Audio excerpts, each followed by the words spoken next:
So what's up mga ka-repair, no? Ayan, back to work tayo. Balik tayo sa pagre-repair. So mahaba-habang pahinga natin, 2 weeks.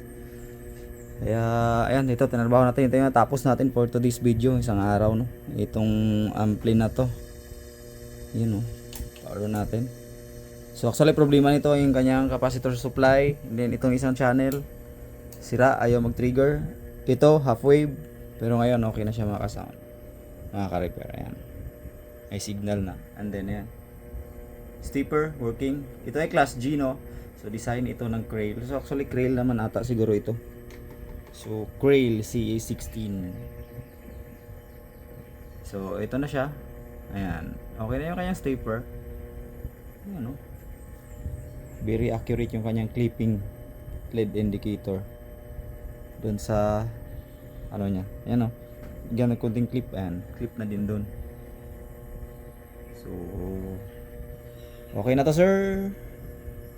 Pwede mo na to kunin. Bye for now.